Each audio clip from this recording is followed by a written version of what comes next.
Scenes mishaps found their way into the final cut. As perfect as the movie may seem, even a masterpiece has its quirks. From casting secrets and production challenges to fascinating facts about the real Von Trapp family, these little-known details reveal a side of the Sound of Music that many fans have never seen before. Number 20.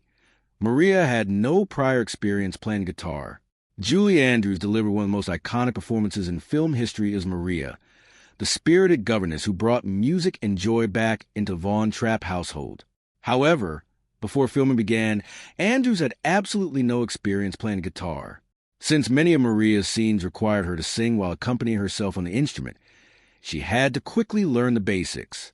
While mastering simple chords was difficult enough, try to sing and play at the same time proved to be an even greater challenge. Performing under the pressure of cameras, crew members, and repeated takes only added to the difficulty.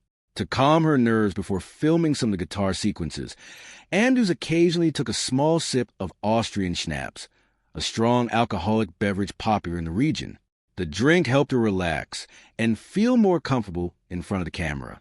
Christopher Plummer, who portrayed Captain George Von Trapp, also underwent guitar and vocal training to prepare for his role. Despite his efforts and practice sessions, audiences never actually heard his real singing voice in the finished film. Professional musicians and singers were brought in to re-record those portions, meaning both the guitar playing and vocals seen on screen were largely enhanced through movie magic. Number 19. Kim Carruth could not swim in real life.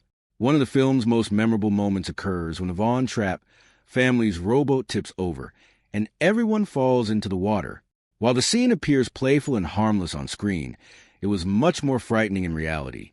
Kim Carruth, the young actress who played Gretel, the youngest Von Trapp child, did not know how to swim. The scene was carefully planned, and Julie Andrews was supposed to help Gretel safely once the boat overturned.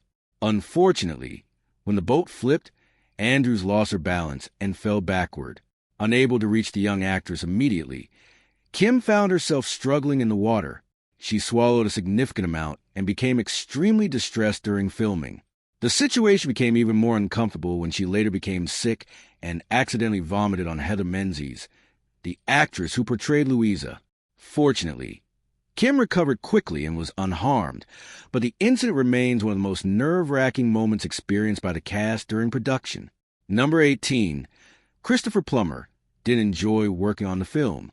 Although Christopher Plummer's portrayal of Captain Von Trapp is widely praised today, the actor himself was not particularly fond of the project while filming. Plummer felt that the Sound of Music was excessively sentimental and overly sweet for his personal taste. His dislike became so well known that he jokingly referred to the film by several nicknames, including the Sound of Mucus, a humorous play on the movie's title. During production, Plummer often struggled to connect with the material. He coped by eating and drinking more than usual, eventually gaining enough weight that the costume department had to repeatedly alter and resize his wardrobe. Despite his frustrations at the time, Plummer eventually came to appreciate the movie's enormous impact on audiences. In later years, he acknowledged the affection people held for the film and respected its enduring popularity, even if it never became one of his personal favorites. Number 17. The original Von Trapp family house was not used. Many viewers assumed that the impressive mansion seen throughout The Sound of Music was the actual home of the Von Trapp family. In reality, the house shown in the film was created using multiple locations. One property served as the exterior front view, while another location was used for rear shots. Most of the indoor scenes were not filmed in either building. Instead, elaborate sets were constructed in Hollywood studios to recreate the interior spaces. The famous gazebo featured in 16 Going on 17 also has an interesting history. Contrary to what many people believe, it was built specifically for the movie and was not originally part of any historic estate. After filming concluded, the structure was relocated several times before finally finding a permanent home at Hellbrunn Palace in Salzburg, Austria, where visitors can still see it today. Similarly, the courtyard representing Nonnberg Abbey was not filmed at the real abbey. Production designer Boris Levin created an incredibly detailed replica that closely matched the original architecture. Because of its authenticity, many fans still believe those scenes were filmed at the actual location. Even the suspenseful graveyard sequence, where the family hides from Nazi soldiers, was not shot in Austria. The entire scene was constructed on a studio set at the Fox lot in Hollywood, despite persistent claims by some tour guides that it was filmed in Salzburg. Number 16. Edelweiss was not an Austrian classic. One of the most beloved songs associated with The Sound of Music is Edelweiss, because of its traditional melody and patriotic lyrics. Countless people have assumed it is an authentic Austrian folk song, or perhaps even Austria's national anthem. Surprisingly, neither belief is true. Edelweiss was written in the United States specifically for the Broadway version of The Sound of Music. The song was created by the legendary songwriting team of Rodgers and Hammerstein, who composed all the music for production. Their ability to capture an Austrian musical atmosphere was so convincing that audiences often mistook their original compositions for genuine folk music. The song holds additional significance because it was a final collaboration between Richard Rodgers and Oscar Hammerstein II. Tragically, Hammerstein passed away only months after the musical premiered. Over time, Edelweiss became so closely associated with Austrian culture that many people around the world continue to believe it originated there. Number 15. Maria signed away her rights to the film. In 1956, a German producer approached Maria von Trapp when offered to purchase the rights to her autobiography. He proposed paying her $10,000, which seemed like a generous amount at the time.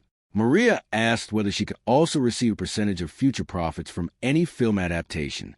The producer claimed German law prevented movie companies from paying royalties to non-German citizens. Since Maria had already become an American citizen, she accepted his explanation and signed the agreement. Later, he returned with another offer and persuaded her to accept immediate payment, convincing her that it was the best option available. Unfortunately, Maria later learned that she had been misled. No such German law existed. The producer had deceived her into surrendering full control of her life story for a relatively small sum of money. Although the Von Trapp family lost out on substantial earnings, Rodgers and Hammerstein later chose to share a portion of their profits from both the stage production and film adaptation. They were under no obligation to do so, but they considered it the right thing to do. Maria never allowed the experience to make her bitter. She eventually stated that the happiness and inspiration the story brought to millions of people around the world meant far more to her than financial rewards. Number 14. Maria was hired to teach only one child. The movie suggests that Maria arrived at the Von Trapp household to care for all 7 children. The truth is quite different. In 1926, George Von Trapp requested help for only one child, his daughter Maria, who had become seriously ill with scarlet fever. The disease carried painful memories of the family because it had previously claimed the life of George's wife. Since the young girl could no longer make the long journey to school, George turned to Naumburg Abbey and asked if someone could provide tutoring at home. The abbey selected a 21-year-old woman named Maria Augusta Kuchera, who had studied education in Vienna and was residing at the abbey while recovering from health issues of her own. The arrangement was intended to last only 10 months before Maria formally became a nun. Instead, her time with the family changed the course of her life forever. She formed strong bonds with the children and eventually became an indispensable part of the household, leading to one of the most famous real-life love stories ever adapted for film. Number 13. Casting Julie Andrews as Maria. When screenwriter Ernest Lehman began adapting The Sound of Music for screen, he believed there was only one actress capable of portraying Maria, Julie Andrews. Her talent, warmth, and musical ability made her the ideal candidate in his mind.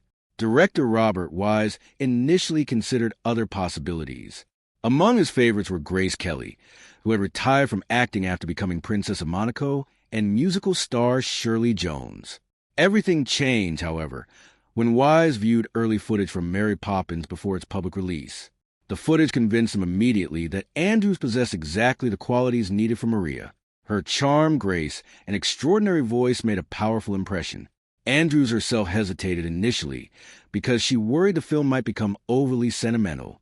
After discussing the project with Wise and Lehman, she was reassured that they intended to create a more realistic and emotionally grounded adaptation.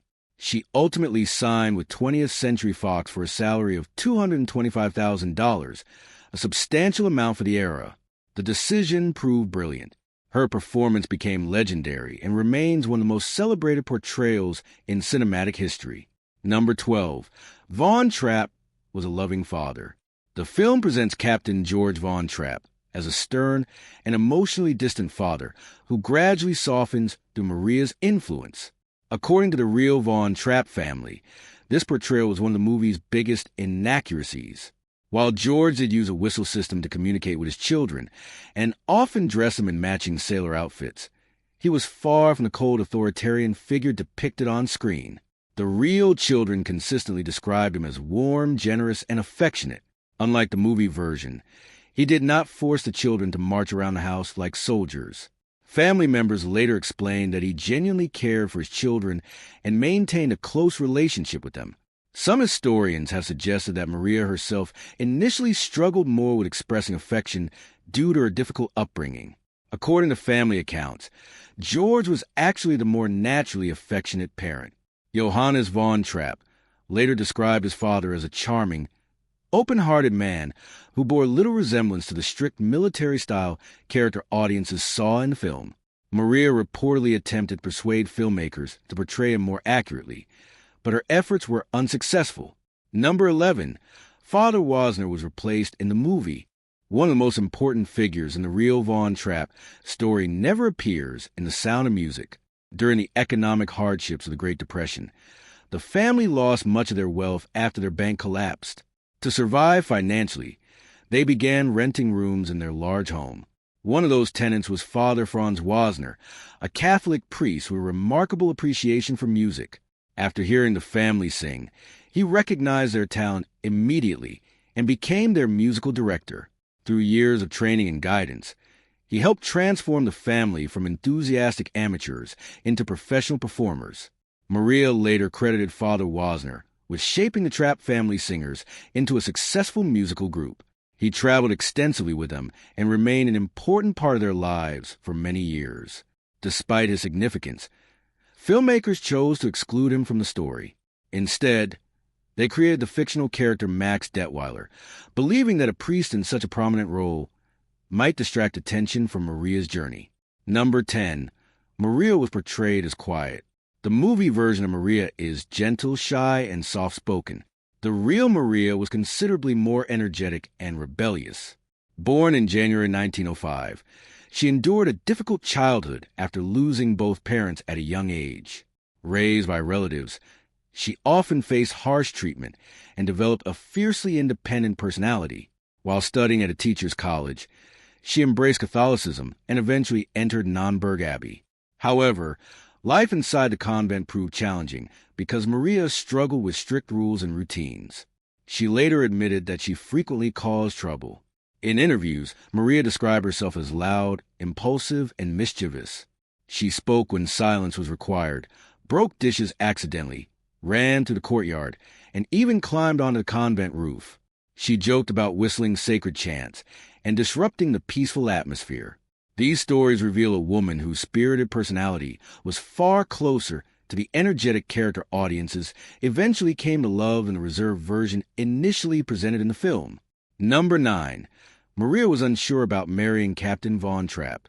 One of the most romantic aspects of The Sound of Music is the love story between Maria and Captain Von Trapp. Yet reality was far more complicated. When George proposed, Maria was uncertain about marriage. Their relationship did not begin as a fairy tale romance.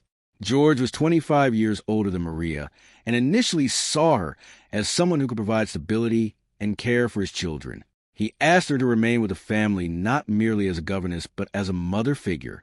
Maria accepted because she deeply loved the children and wanted to help them.